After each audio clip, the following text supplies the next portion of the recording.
When I was around 18 years old, I was a very green recruit in the British Army. This was sometime around the early 1990s. I had just graduated basic, just barely, and was basically ambushed to join this new program.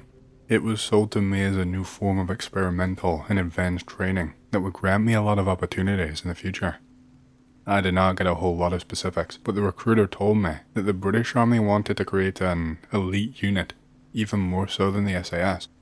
They were putting select graduates into a more grueling course, which would use new and unique methods. These were designed from the ground up to bolster battlefield effectiveness and improve reaction time. They said it would focus on rapidly increasing combat skills, both hand-to-hand and with firearms, and boost squad cohesion.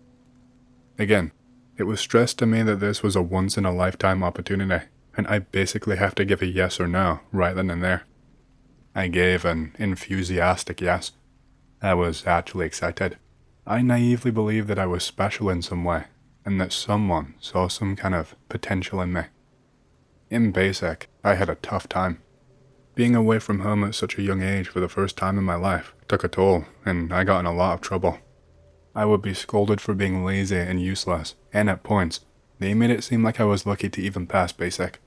Knowing this, red flags should have been going off in my head, but I was dumb and impressionable, and I wanted nothing more than to prove my worth to someone. I wanted to prove that my life had value, and that I could actually be an asset.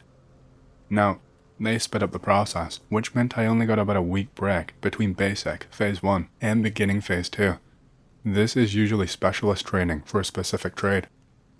We were told that this elite training would be a replacement for a phase 2, and that elite combat skills would be our trade.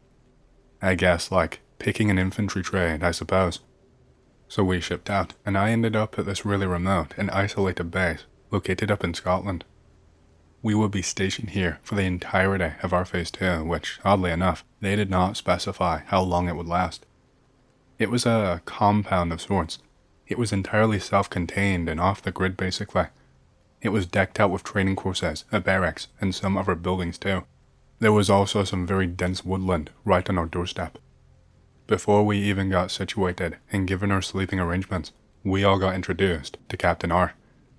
He was to be responsible for a lot of our training, along with some other senior army members.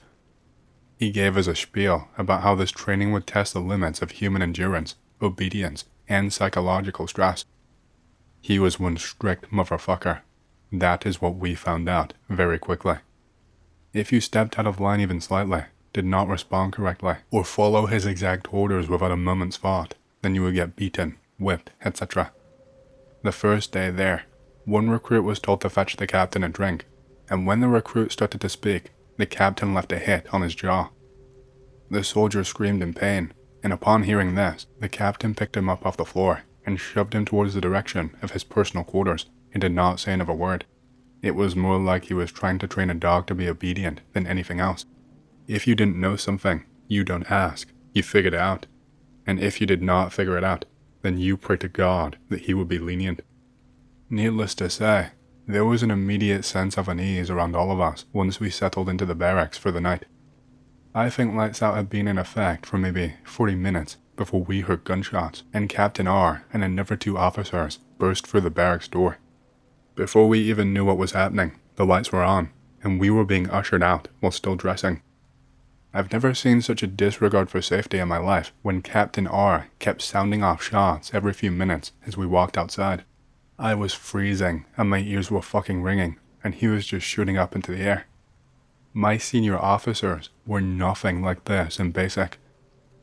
We were basically just in boots and vests, all lined up, and they threw some black strips of cloth at our feet. We were told to blindfold ourselves, and that the first piece of training would be starting now. We were marched out while blindfolded to what we were told was the entrance to the woodland area. One guy spoke up to ask what was happening, and I heard his sentence cut off by a sharp thud and him wheezing. Captain R piped up and told us that we would have to utilize sound in order to make it to the end of the course. We were told that we would be sent in one by one, and that instructors would be positioned along the way in order to ensure our safety and keep us on track. He also said that there was a time limit and not to go over time no matter what. He really emphasized this. As luck would have it, I was last in line. Over the next hour, maybe, in between trying to keep myself from freezing to death, I don't even know.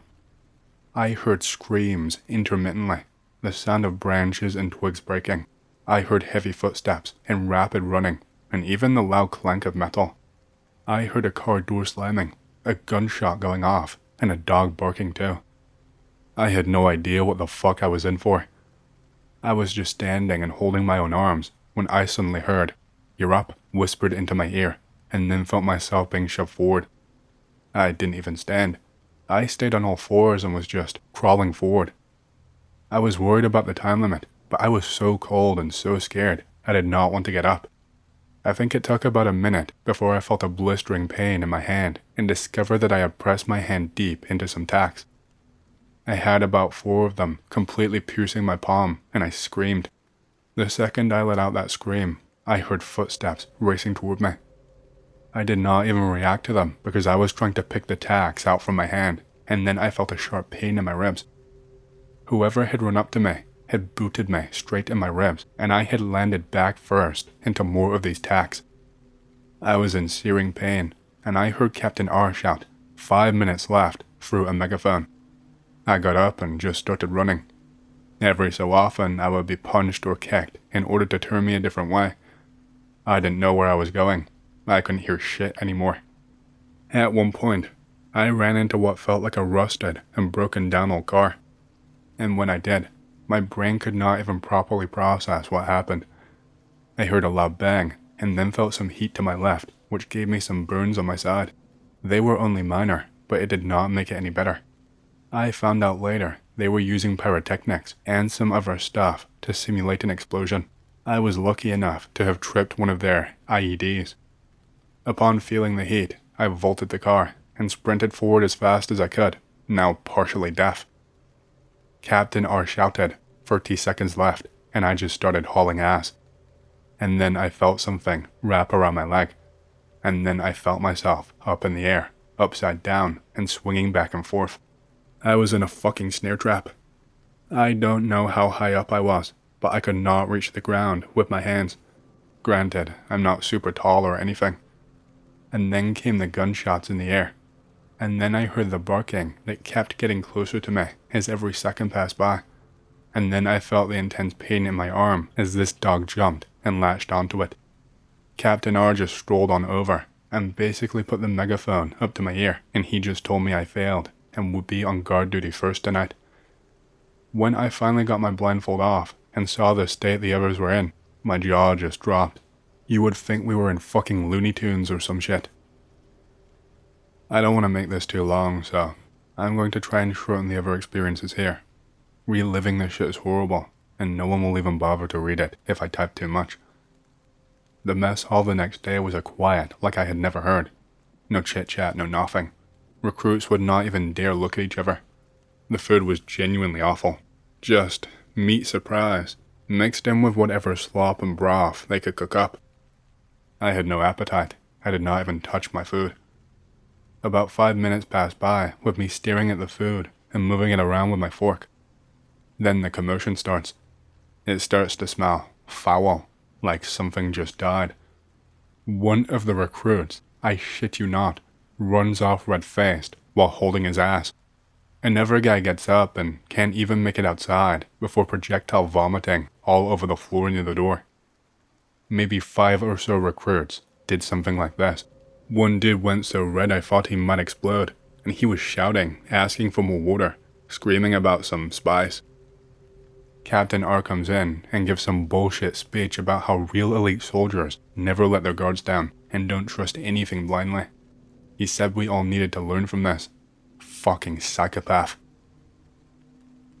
During drills, Captain R introduced this new punishment.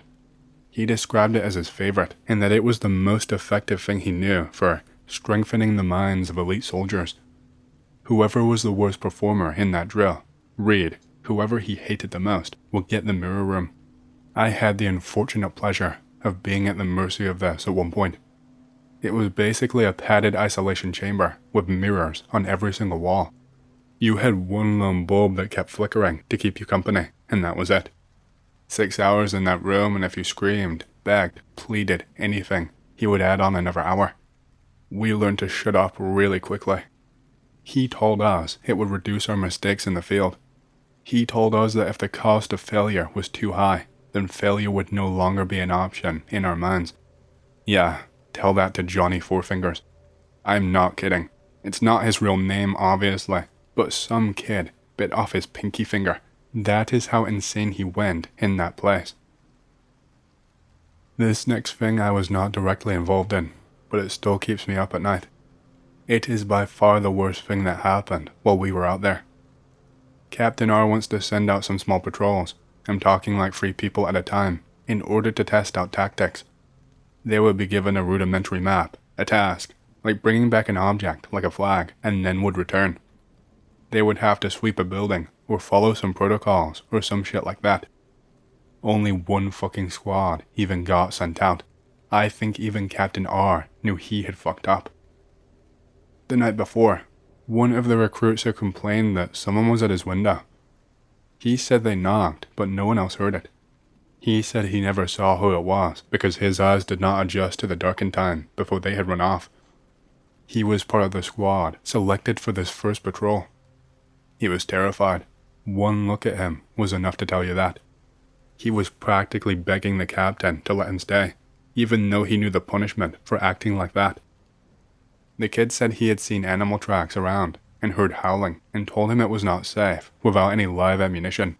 The captain dragged him off by his ear and spoke to him privately, and I could see the tears well up in the kid's eyes. He defeatedly joined up with the rest of his squad and they set out. It was only supposed to take 30 minutes to an hour tops. Once an hour had gone by, the captain sent me and 2 others after them. We were told that our task was to bring those idiots back. Sorry to be on a tangent, but sometimes I wonder why we let it happen. We had all the power. Sure, the captain had over senior officers with him, but there were enough of us that we could have killed that fucker. 1 bullet would have done the trick. Sure, we'd probably never be believed and would have spent the rest of our lives in prison, but God, it would have felt good. I guess fear really does whip you into shape. We found traces of them after a while.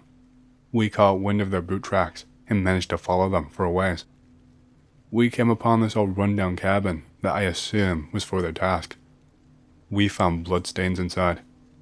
Now, I don't know precisely what went on in there, but there was a fair amount of blood. It ran across the floor, and there was even a handprint on the walls. It did not make it any better when we found a torn-up uniform outside that was hung on a tree branch. All we could do was bring the evidence back and tell the captain. He ordered us all into the barracks immediately. The next day, he gave us some bullshit about how that was another test and that we had passed by bringing back that evidence. When I asked where those 3 were then, he did not even come over and hit me. He just gave me the most hateful stare of my life. That was the only time he answered the question of a recruit with words and not violence. He told me that they had been reassigned due to failing their task and that they had fallen way short of the mark. I think not being beaten scared me more than anything. I don't want to turn this into some misery porn woe is me bullshit, so I will try and wrap it up with this next story.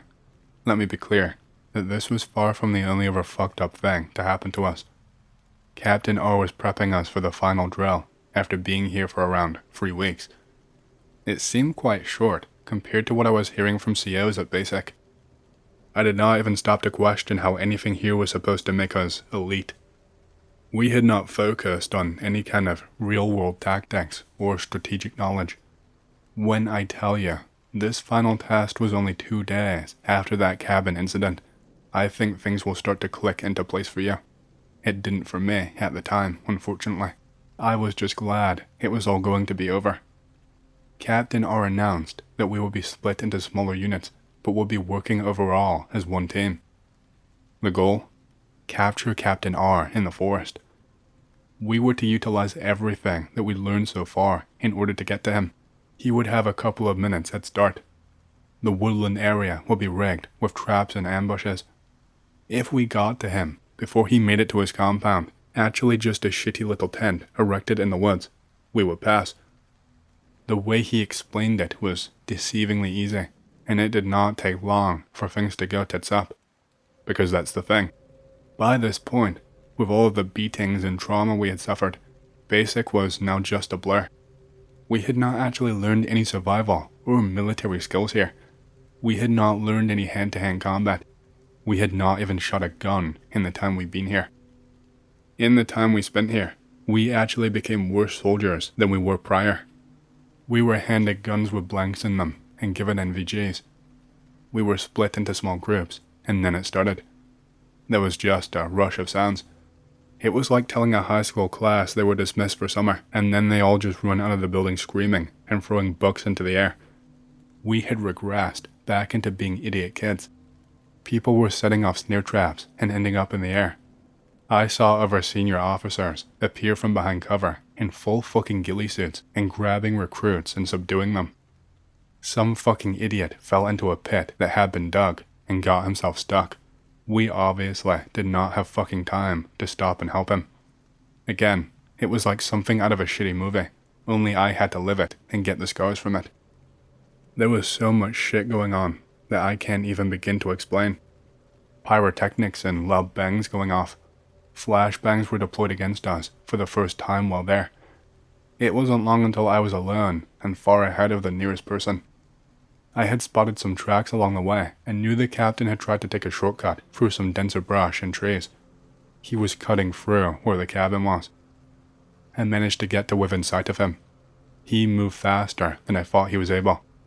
I gave no fucks anymore. I just wanted to go home. He was so close to his compound, and I just dove and almost managed to grab his legs, but I missed. He stopped and turned around now, and he put a fucking gun to my chest. He had a Colt with him, and it was aimed directly at my heart. He told me to give him one good reason why he shouldn't, and I froze up and just stammered. He pulled the trigger, but it just clicked. It was empty. He told me it was over. He told me we were all useless and that the training was ruined. Told us that we would never be elite soldiers. He shipped us off that night. He had slipped away directly after that exchange, and no one caught sight of him again. After surviving that hell and being shipped back, it only got worse before it got better. First of all, we wanted to report what happened, but also, we needed to be reassigned and given duties going forward. We tried to tell some senior officers, and they had no clue what the fuck we were talking about. It did not take long before we quietly got brought into a discreet office and were talked to.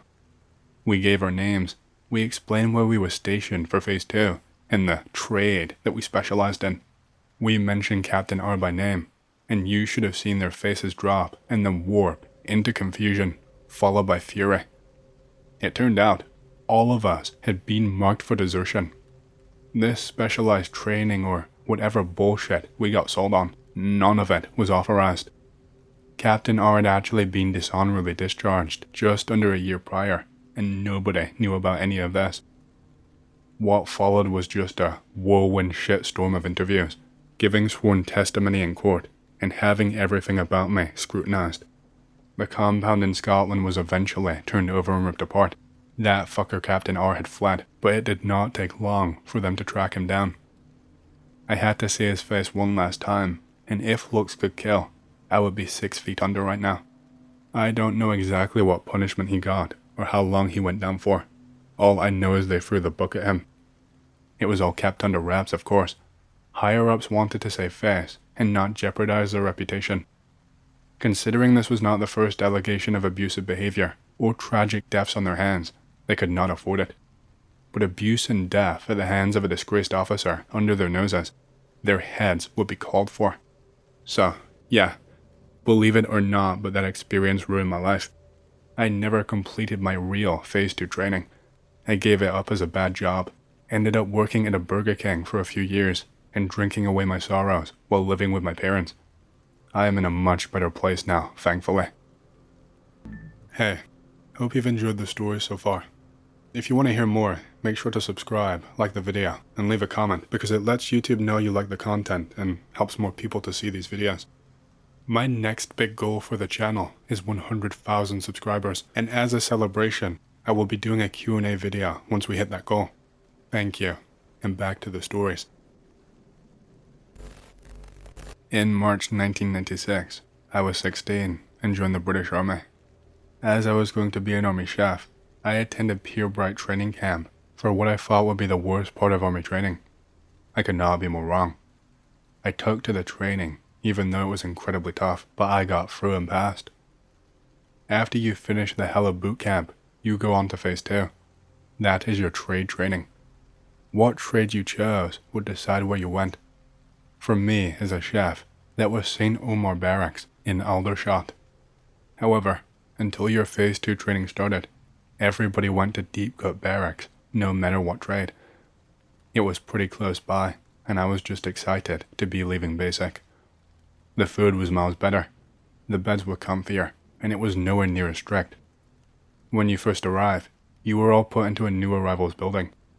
You will be sharing a room with 10 others until they decide what platoon you go to. I settled in for my first night. I knew a few of my roommates from my training platoon. My very first night at camp, I got a glimpse into the realities of what deep cut really was. I woke up around 1 a.m. and needed the bathroom.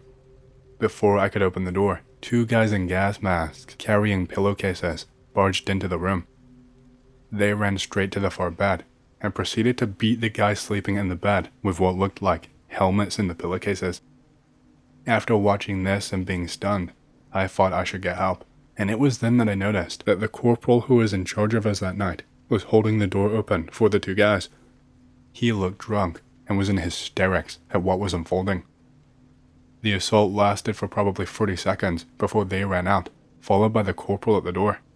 I could hear them pissing themselves with laughter as they ran down the stairs. After helping the beat-up guy to the bathroom, I watched him clean himself up. Neither of us said anything. He looked about 16, just like me. We didn't say anything because what could we do?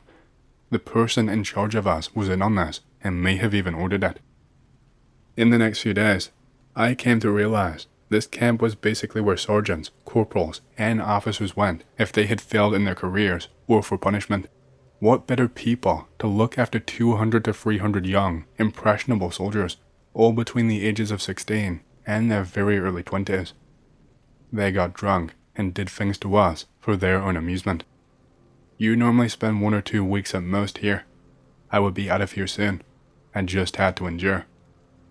On day 3, I got called into the sergeant's office. He explained that they were short of Army chefs. That meant I had to wait at Deep Cut for enough chefs to pass basic training before going on to my next phase. After asking how long, 3 months was the reply. 3 months of this hellhole. I thought it could not get any worse, but I was very, very wrong. At this stage, I got introduced to my platoon for my stay and my brand new platoon sergeant. I will refer to him as Sergeant J. He initially sounded very friendly and spoke with a soft Sunderland accent. He started by laying down ground rules, cleaning, etc. It was at this point that he warned us about his evil twin. We all laughed, but he was not joking. He said if we came across his twin, it would not end well, and left us at that. After speaking to a few of the lads that had been there a week or so, they reiterated the warning along with, do not get on Sergeant G's radar, just keep your head down. It was at this point I began hearing rumors of the things that happened and the involvement of Sergeant J. Apparently, he had made this one soldier the target of his evil twin and made his life utter misery. He would torment him whenever he could. It was a few days after that I personally witnessed the evil twin in action. I and a few others were in our room when a pigeon flew in through the open window. After several hilarious attempts to shoo the bird out, we failed, and the pigeon carried on flying around and landing on lockers. That was when Sergeant J entered the room. He asked what was going on. After explaining, he just told us, I will show you how to catch him. He proceeded to jump from the beds into the air in an attempt to catch the bird. At first, this was hilarious. We were all laughing. Sergeant G even laughed. That was until it went on for at least 30 minutes. He just didn't stop. That poor pigeon, probably scared to death at this point, got himself caught by the sergeant. Now, what happened next you may think is BS, but I can 100% swear to this. I can never forget it. The image is burned into my brain. Sergeant G put the pigeon's head in his mouth and bit it clean off. He then spat the head out onto the beds and threw the body out of the window. We just stood there stunned. The demented sergeant just kept on saying, "Evil Ed has had his dinner," and then he was just laughing. It's probably the most psychotic thing I've ever witnessed. One day, in the height of summer, he made us push a huge, temporary road around a field barehanded. If you have never seen one of those, it's basically a gigantic roll of rubber and steel.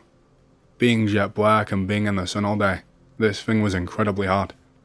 It was so hot that all of our palms and fingers turned into one huge blister on each hand. After inspecting the damage to our ravaged hands, he shouted at us for not having men's hands. Not satisfied with this, he ordered us to grab a huge rope from the back of a Land Rover.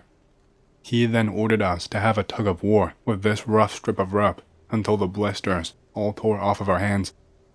The pain of the raw flesh of our hands was incredible. And then he ordered us to do press-ups on the hot concrete afterwards. There was also the time the booster injection they gave everyone became infected in a few of us. Sergeant G made it his mission to find out who had an infected booster site and would punish them in the site as hard as he could. To this day, I still carry the scar after he exploded my infected injection and then, of course, made me do press-ups after. This was all while blood and pus poured down my arm. He would do things like hide under beds and wait to see if anyone would talk about him, or he would hide in unlocked or empty lockers and do the same. One day, the lieutenant in charge announced, "We are going on exercise for 2 nights and 3 days in the woods around Sandhurst." On the morning of the exercise, Sergeant G gathered everyone on parade. He announced that during the exercise, some of his SAS mates might make an appearance and interrogate people. The SAS is the British Army's elite unit, basically. We did not think much of this, as he was always giving us veiled threats. The exercise did not actually start off that badly. That night, we settled into guard duty. To explain, you and your Basha mate will take stag duty. A Basha is basically what you sleep in. The guard duty itself involves you lying down in a camouflage hole dug especially for the guard duty. You just watch over sleeping comrades for a time, or sometimes equipment, or a certain position. Then, one of you will go into the next Basha and tell them it's their turn, and so on.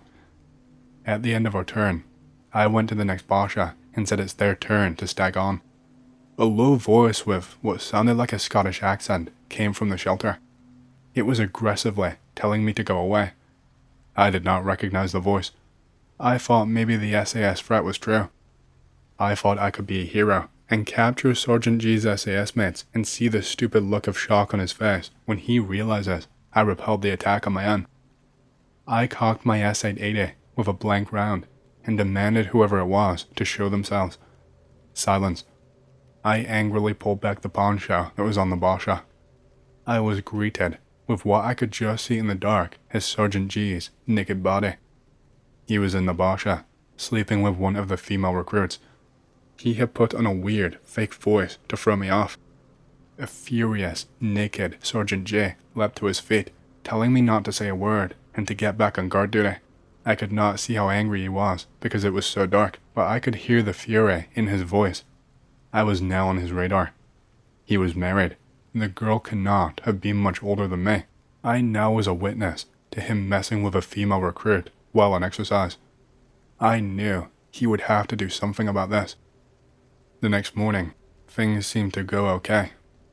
Sergeant G did not even acknowledge me. The exercise carried on until the night. The weather this night was not like the night before. It was torrential rain.